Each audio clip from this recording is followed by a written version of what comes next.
Quinta-feira, dia 6 de março de 2025. Sejam todos muito bem-vindos, meus amigos, a mais um vídeo do canal Terra Brasilis News. Tudo bem com vocês? Espero que sim, claro. Vamos aos assuntos de hoje. Olha só. A Procuradoria-Geral da República se manifestou ontem, quarta-feira, contra aquele pedido de ampliação de prazo para a defesa apresentada pelo nosso ainda presidente Jair Messias Bolsonaro. Em meio a tantas especulações e manifestações inapropriadas dos ministros que irão julgar os indiciados, a imparcialidade parece não existir na Suprema Corte. E isso é o que mais preocupa a defesa e a todos os brasileiros, claro. Por quê?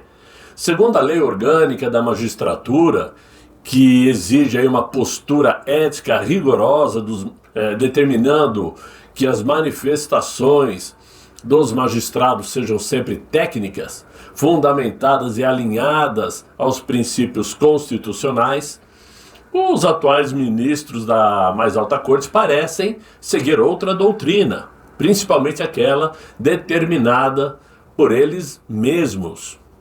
As restrições da lei orgânica se estendem à participação de políticos partidários, direta, principalmente dos magistrados, ou seja, impede que os magistrados se envolvam politicamente, estabelecendo aí limites claros para atuação no espaço público. Isso tudo faz com que a defesa do nosso presidente, e como eu disse, nós mesmos, não acreditemos na imparcialidade desse julgamento que poderá acontecer. Eu digo poderá porque não é certeza. Ninguém sabe o dia de amanhã. Mas é nesse ambiente que o relator do caso, o ministro Moraes, quer dar velocidade ao julgamento, antes mesmo de receber a denúncia pela própria Procuradoria-Geral da República. Mas, segundo a blogueira da CNN, a tal de Basília Rodrigues, enquanto uma ala da Suprema Corte acredita que o recebimento da denúncia da PGR ocorra ainda nesse mês e o julgamento de mérito também até o final do ano, existe aí uma outra ala que observa o caso de forma diferente, achando que toda essa ação, recebimento de denúncia e julgamento levará mais tempo para ser decidido, por conta de um perfil dos investigados. Muito bem. Até porque, vamos lembrar que é uma denúncia contra 33 investigados, mas o ex-presidente Jair Bolsonaro, são 34 pessoas. Na avaliação aí de um dos ministros mais experientes da corte, ouvido com exclusividade pela CNN, o momento é outro. Para ele, apenas o voto do relator para descrever a conduta de cada um dos investigados dessa etapa poderá levar 4 sessões no mínimo para a leitura. Imagina, é um calhamaço de papel que ele vai ter que ler folha por folha. Com um ex-presidente no foco do julgamento, existe aí a percepção entre os ministros da corte de que, além de longos votos, as defesas irão sobrecarregar o tribunal com pedidos protelatórios. Vale lembrar aqui a todos que, ao receber a denúncia da PGR, o relator vai estudar a denúncia, como se ele já não tivesse a sua decisão tomada, em pensamento pelo menos, e depois anunciar que a Suprema Corte aceitou a denúncia. E os denunciados se tornarão então réus. Daí começa a fase da denúncia pelo relator, que pode levar longas e demoradas sessões, já que se trata de 34 réus, se forem denunciados e aceitos pelo Supremo. E depois disso, abre-se o espaço para a defesa, que certamente irá detalhar item por item de cada acusado, para depois disto, aí sim, o Supremo definitivamente julgar na primeira turma, aquela turminha dos mesmos. Flávio Dino, Moraes, Zanin, enfim. Mas nesse meio tempo, digamos assim, existe outro fator que poderá atrasar muito mais o ritmo deste suposto e possível julgamento, que são exatamente as ações que correm paralelamente contra o ministro Moraes lá nos Estados Unidos, e que certamente vai interferir na velocidade desse caso. Para se ter uma ideia, a ação da plataforma Rumble e da Trump Media contra o ministro Moraes, e que foi aí colocada sob sigilo, impedindo que a transcrição das audiências seja divulgada, causou um frenesi, causou uma revolta aos advogados de Moraes e principalmente da imprensa consorciada, que se esqueceu por completo dos inquéritos sigilosos e intermináveis de Moraes contra a direita brasileira. Tudo estava sob sigilo. Os advogados dos acusados aqui no Brasil nunca conseguiram acesso a investigação nenhuma. Mas eles agora acham ruim que o processo lá na Flórida esteja sob sigilo. Se esqueceram sobre os sigilos impetrados nas denúncias contra Jair Bolsonaro aqui. A meu ver, Moraes está experimentando o mesmo dessabor de não saber como se defender. O próprio blogueiro Josias de Souza, lá do UOL, com seu tradicional chororô, disse que os Estados Unidos agem de forma paradoxal ao acusar aquele ministro de censura e ao mesmo tempo impor sigilo sobre o processo contra ele. Parece de fato um grande paradoxo. É tudo muito esquisito, diz ele, e parece estar muito articulado. Será? Vocês têm dúvidas ainda? Eu tenho certeza que está muito bem articulado.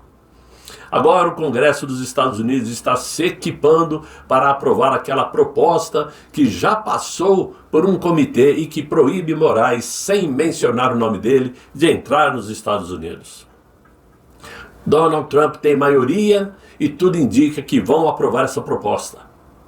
Aparentemente há uma grande coordenação e é tudo muito esquisito. Pois é, Josias de Souza, esquisito mesmo foi a armação que vocês ajudaram a criar sobre o dia 8 de janeiro, sempre atacando inocentes como se fossem criminosos, perigosos, sempre defendendo as ações daquele ministro, sem contestar as arbitrariedades e a ausência de direito de defesa para cada um deles separadamente. É claro, meus amigos, que essa situação acaba fazendo com que os ministros da Suprema Corte façam seus cálculos políticos, principalmente com relação a uma acusação contra Jair Bolsonaro, pois esses inquéritos intermináveis acabam por provocar uma reação muito inteligente da direita, principalmente por parte de Eduardo Bolsonaro, que conseguiu linkar todas essas arbitrariedades, daquele ministro principalmente, com o governo americano. E isso por si só acabou arrastando o Itamaraty para dentro da discussão, o que de fato não deveria ter acontecido. Vamos lembrar que existe aí a denúncia no órgão de transparência internacional, apontando o dedo para o ministro Toffoli, que absolveu por completo os crimes da Odebrecht, cancelou tudo. Isso está sendo analisado pela Transparência Internacional. Analisado não, apontado pela Transparência Internacional. E existe uma conversa, ou um boato, que ainda oficialmente não está aprovado, porque não existem matérias escritas em lugar nenhum, sobre o fato de que talvez o ministro Gilmar Mendes esteja sendo bisbilhotado, digamos assim, lá em Portugal, onde o país está querendo saber de onde vem tanta fortuna daquele ministro. Não sei se é verdade, não posso confirmar. Mas o ambiente para eles já está tóxico demais. Eles já não possuem mais aquela liberdade de poderem viajar para qualquer lugar e se sentirem a cereja do bolo. Muito pelo contrário. Estão tentando se esconder ao máximo. Fato é que o governo brasileiro até hoje não conseguiu criar uma ponte de relacionamento com a diplomacia americana. E a prova disso é que em 45 dias apenas, o secretário de Estado americano Marco Rubio conversou pessoalmente ou por telefone com 58 representantes de nações. Porém, até agora, não trocou uma única linha de uma mensagem sequer com o ministro de Relações Exteriores do Brasil, Mauro Vieira, o que demonstra a falta de interesse americano em se aproximar do governo atual do Brasil. Além desse tremendo abacaxi em que o governo brasileiro nos meteu, o discurso feito pelo presidente americano há 2 dias atrás trouxe um recado duro ao Brasil, confirmando o aumento de tarifas sobre aço e alumínio e a reciprocidade nos índices tarifários, então, entre os dois países. E por isso mesmo, mostrando preocupação e respeito, o Palácio do Planalto disse que está cogitando reduzir a alíquota de importação sobre o etanol americano, que é feito à base de milho, né? O que poderia, ou o que pode acelerar a entrada do Brasil no biocombustível americano, né? E isto poderia servir de instrumento de negociação comercial com a Casa Branca. É uma ação inteligente? Sim, mas não é porque o governo brasileiro está preocupado em fazer coisas inteligentes. É para tentar escapar de uma enrascada que se meteu. Então nós vamos baixar as tarifas, que hoje está em 18%, e poderemos até zerar essas tarifas para que o etanol americano entre no Brasil. E com isto, indiretamente, o Brasil poderia baixar um pouco o preço do combustível, do etanol aqui no Brasil, né? O que seria bom para a imagem do governo, mas, como eu disse, não porque tenha tido uma ideia genial para resolver o problema do preço do combustível, e sim por estar preocupado e com medo do que vem por aí dos Estados Unidos. Esse é o fato. Agora, mudando um pouco de assunto e para terminar, depois de ter mandado uma carta para Donald Trump, se colocando à disposição para assinar um acordo de paz com a Rússia, o presidente da Ucrânia, Volodymyr Zelensky, voltou a desistir desse acordo e pediu desculpas a Donald Trump. O motivo, vejam só, foi o da França colocar à disposição dos países europeus que se juntarem em defesa da Ucrânia o seu arsenal nuclear. Vejam o nível de irresponsabilidade de um presidente totalmente alheio à realidade do perigo que isto significa. Ele talvez esteja brincando com a própria sorte, achando que esse tipo de ameaça meteria medo em Vladimir Putin, o que não vai acontecer, e colocando, digamos assim, a Ucrânia mais uma vez na linha de frente para levar chumbo, enquanto ele, Macron, está lá na França, né?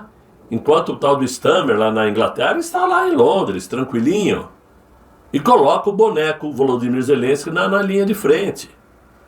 E por que o Volodymyr Zelensky também não tem tanto interesse na paz? Vamos lembrar que quando começou o conflito lá no leste europeu, a primeira atitude que Zelensky tomou foi o de cancelar eleições na Ucrânia, pelo fato do país estar em guerra. Obviamente, se acontecer a paz, o país terá que voltar a ter eleições. E Volodymyr Zelensky vai perder a presidência com toda certeza, porque ele não conseguiu salvar a Ucrânia de todo o problema pelo qual está passando, demonstrou incapacidade de solucionar e total dependência de países alheios para resolver um problema ucraniano. Então a ele não interessa a paz por enquanto, isso é fato. Mas, como resposta do Vladimir Putin, que não nasceu ontem, é macaco velho, malandro antigo, ditador perigoso, ironicamente ele respondeu o seguinte para o Macron: você já se esqueceu o que aconteceu com Napoleão? Claro que a história mostra que quem derrotou o exército de Napoleão foi a Rússia. Napoleão achou que poderia entrar na Rússia e detonar tudo e caiu do cavalo. O cavalo branco de Napoleão, que ninguém sabe se era branco mesmo. O que está acontecendo?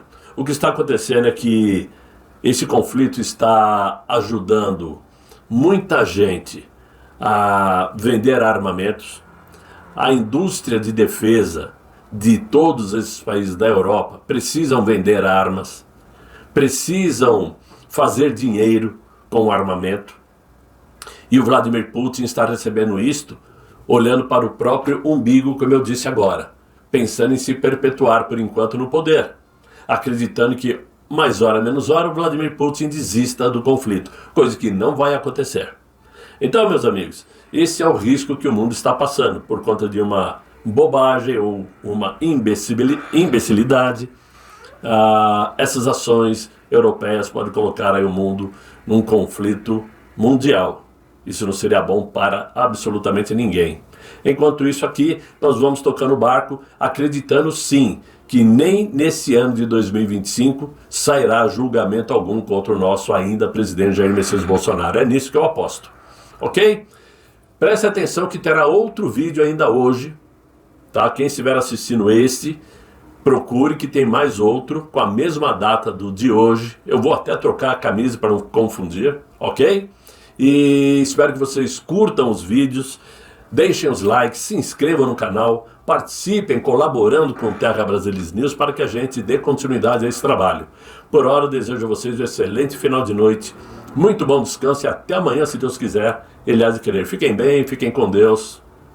Tchau, tchau.